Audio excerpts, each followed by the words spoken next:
Okay. Friday, June 5th. I don't know what fucking day it is anymore. My beautiful woods coming in thicker and thicker. Finally starting to look like itself for the season. Sky's kind of blue. Whoa. Sort of. It's got a lot of white spots too. Anyway.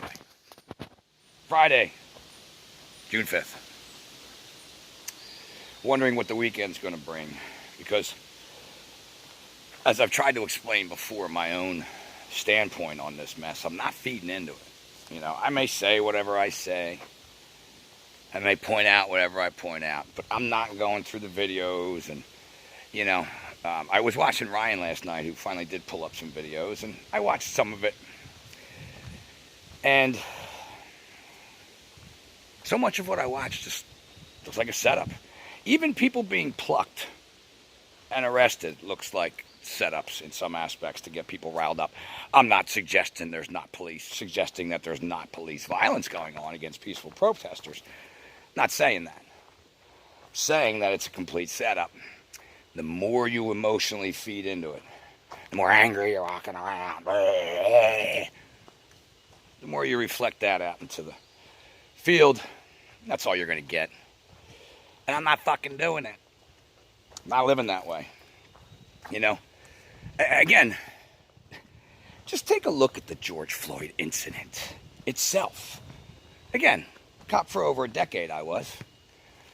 A call comes in from a clerk that a man has attempted to pass a counterfeit $20 bill. Happens often, by the way. And people don't go racing over there. But, in a big city, no doubt. But not only does George hang out front after he gets rejected by the clerk, decides I'm going to hang here, fuck it. I'm not going to worry about it if he calls the police, I'm going to hang here. And the police come, super duper fast, like it's Oswald at the movie theater. And instead of saying, hey, I got a call, he's just not even put in the police car, not arrested, nothing.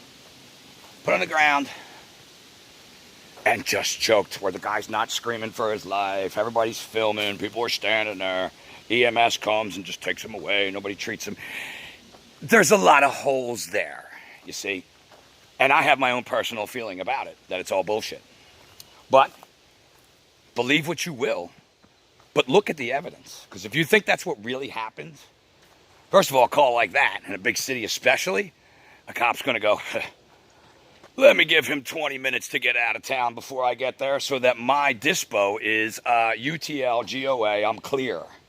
That's unable to locate, gone on arrival, I'm clear. I'm out of there. See? But in this instance, the hero showed up. Dun, dun, dun, dun, we're going to choke you out. Okay, I'll lay here and let you do it. I'm dead. I didn't even yell, nothing. Of course, I could talk the whole time and say things while you were choking me too. Sorry. And I don't like to really get into that because that is details that people argue over. But they are the details nonetheless. And they are what experienced people see, not what TV watching, real live PD, police movie watching fucking people see. Because they see different things. They see bright red blood in the false flag shootings as real. Because they've never been on a call where pool of blood in the street is a dark maroon color on a floor or in a street or in a house. They've never seen that, because their life is a TV movie that they watch, and that's where they get their experience. Therefore, it's got to be true. Look at the false flag shootings. Look, there's blood everywhere. It's the same idea. It's the same nonsense, details, arguing. I'm just not doing it. To me, it's about the bigger picture. It's about the coming together of all the races, cultures, creeds, religions, genders, ages, and realizing, wait a minute, this whole fucking thing was put together here to create a lockdown situation, to stop the economy so that the Fed can take over, to create a more socialist, fascist, in-your-face government, and to take rights away. And then these crazy riots happen out of a very questionable incident. Maybe we should all come together. around the actual problem here, which is the taking of rights by an out-of-control fucking global government. And I believe that's happening on some levels. I believe that's why they had to stoop to this bullshit, you know? I told you at first, I didn't put past them murdering someone to kick this off. But it really isn't their style. You know, they, first of all, like to mock people who won't question the details and watch the press enter people emotionally go, ah! Run out and virtue signal and try to make themselves feel important in the world and take out whatever psychological issues they have on their own lives out on other people. See, they like to do that. And when you do actually murder someone, you have a lot of people, family members, friends, people that want justice. See, they don't want that. See, look at 9/11, you know? Those people died. They want the fucking truth, and they ain't going away, and a bunch of them didn't accept their fucking payoffs, and they'll continue fighting for the truth to honor their loved one's memory, to obtain the actual truth about what occurred, not take a payoff to buy a narrative to shut their mouths, because that's betraying their loved one. See, they know how deep human emotion can run, so they don't cross that line often until they're ready to, and they're ready to murder everybody. Or they think they can anyway. You know? And then, of course, who do they get to do that? People, again. They don't go do it, you know? Who's going to go around and check the houses for your COVID tracing app? Is it going to be Trump and Steve Mnuchin? No, it's not. It's going to be little old ladies and moms and grandmoms that are pretending to do the right thing and refusing to look at truth because this gives them purpose, psychological purpose. Instead of looking within and realizing, you know, there's some weird things going on here, and if I start to look at it, I might start to lose my little bubble of reality that I live in. But you know what? I got to know the truth. No. That bubble's threatened. Bloop. Because that bubble is, again, attached to the ego. The ego is what is inflated to keep this going. And it's all stupid. It's all easily fixable. Max Egan did a podcast, and I forget the guy he was with, doing it with. Dave something, maybe? Dave something, Tim something, I don't know, I'll post it with this. It was Max's most recent upload. And it was beautiful. Why? First of all, Max is very articulate, and he's able to, just like David Icke, explains things very well, systematically, openly, and in a way where it's easily understandable, you know. It's one of the reasons I love to listen to Max, same as I love to listen to David. But it wasn't about the riots and the COVID and the lockdowns and the tracers and the vaccines and the temperature gauges and the masks. It's not what it was about. It was about the understanding of self, consciousness, our experience, how reality is generated, which people really should begin to understand by now, that you are this generator through your thoughts and your emotions, particularly your, as Max puts it, your life's an emotional mirror. Why? Because science can back this up. And what is known as the mirror neurons. You know, if you listen to people such as Dr. Bruce Lipton, Dr. Joe Dispenza, Gregg Braden, and you look at the new science and you understand how epigenetics works, and you understand the mirror neurons and how they work, and how a huge part of this is attached to the formative years, psychologically, of people, and that these things can be observed, known, recorded, you know, by changing the environment. It's how social engineers do their work in a negative way, you know. And that's why they want the anger and the fear. That's why they want you watching cops beat the fuck out of each other. I saw there was one clip of this dude, heavy set, whatever, dude, big guy. You know, I don't know if he was heavy set, he was a big dude. You know, black dude trying to explain, we're one of you to the police, right? You know, we're all each other, and I care about your heart, and I want to know what you close your eyes and see at night, and all this deep stuff, you know, which I thought was interesting. But, okay. And then some cops emerged from the line of police in the front, and they just grab the guy and take him away. No incident with people yelling, hey, it's his free speech. Like, he wasn't yelling, fuck you, Black Lives Matter. He wasn't yelling any of that. So, free speech. Well, again, I would think that reaction would be more surprise than, that's his free speech. Am I saying the incident was fake? I don't know. What I'm saying is so many things are questionable. Because if you see that happening and you're in the crowd, that could spark anger, that could spark emotion. They want you to react and go, wait a minute, that guy was just trying to, fuck you, police, look what you did. Because they want you to hate them. They want you to hate every one of them. Ah, get the police. Ah. Don't see the individual. Don't try to change the soul. Don't care about the fact that if they don't change, we're fucked. Ah. You know, gotta get them. And then, of course, there's the other side. You know, that was the loony lefty side. And you have your law and order Republican, fuck those guys out there protesting. Hey, squirrel, you better run, squirrel. A little Back to the Future for you. You know, law and order, they shouldn't be out there. They should follow the commands of the police officer. We need those people scooped off the street. Trump will bring in the law and order. It's just one extreme being pit against the other. And I like to believe most people do lie in the middle. Do they? I don't know. My own life experience tells me a lot of people do. They just don't fucking say anything about it. They just prefer to go along to get along and hope that none of this stuff comes back to interfere in their little world. Well, it does. Welcome to the jungle. It gets worse there every day when you ignore it. I'll add that line. One of the lessons you're here to learn, you know, not only your self-worth, your self-confidence, your emotional and spiritual and psychological states of love that you should be in for yourself and for everyone. But the fact that that's being manipulated. You know, so many dumb movies. I brought up Back to the Future. Or no, I didn't. What did I bring up yesterday? I brought up Back to the Future in the past. I think I brought up the Ralphie moment in A Christmas Story yesterday. And that could be misconstrued as violent. No, the point I'm trying to make is standing up to your oppressor and saying no.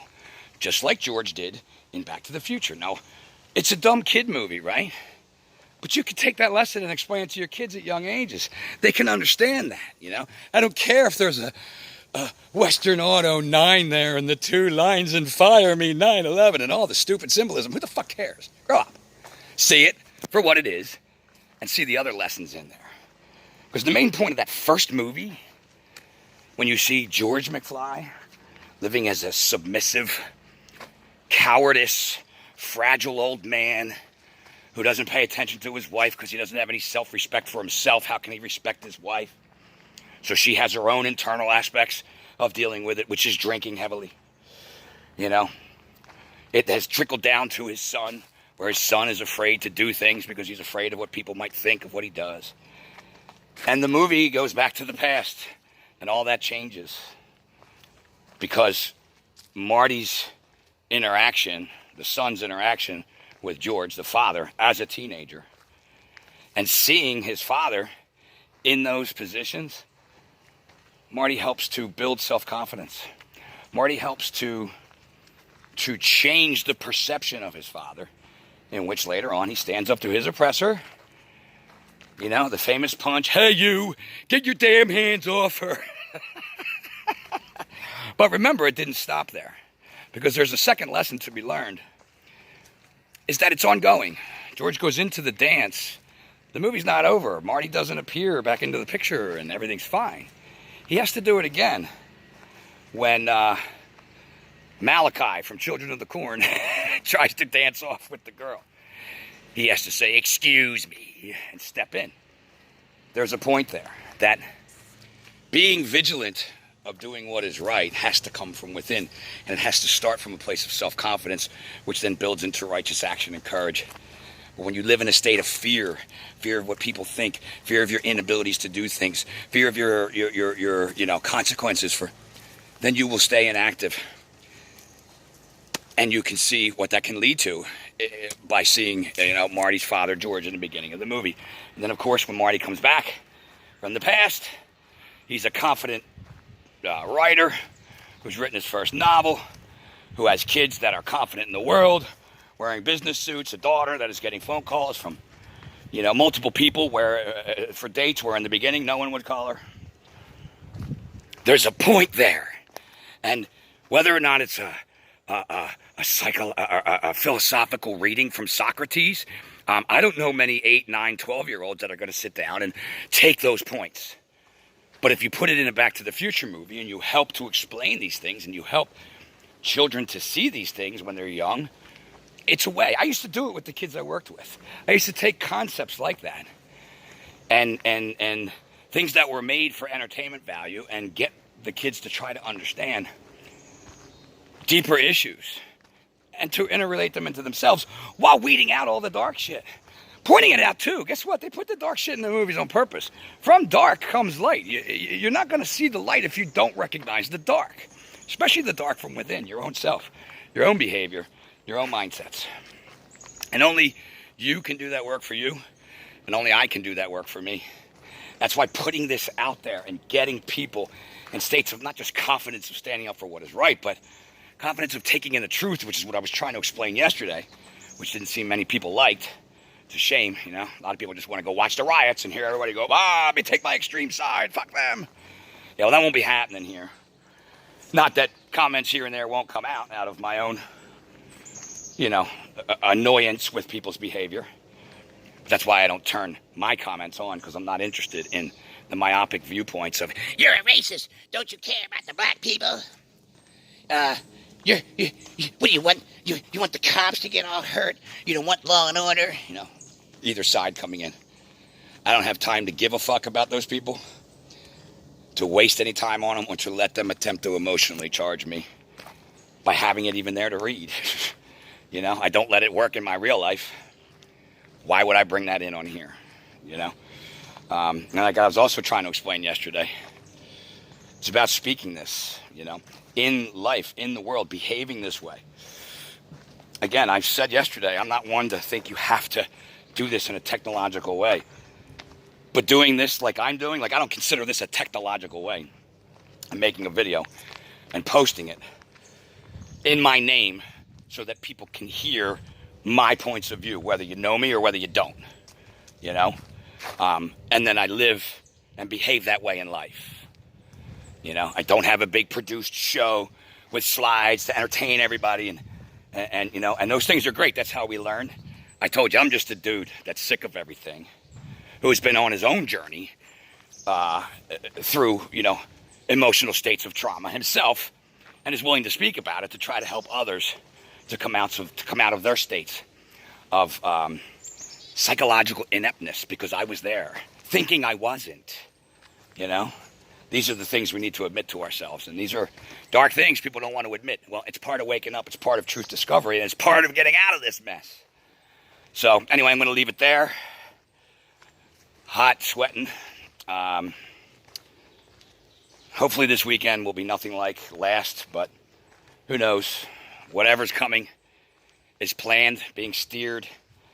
And once your emotional response, don't give it to it.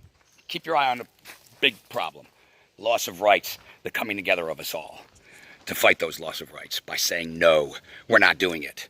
No violence necessary. Have a great day. Love you guys. Get learning, get speaking.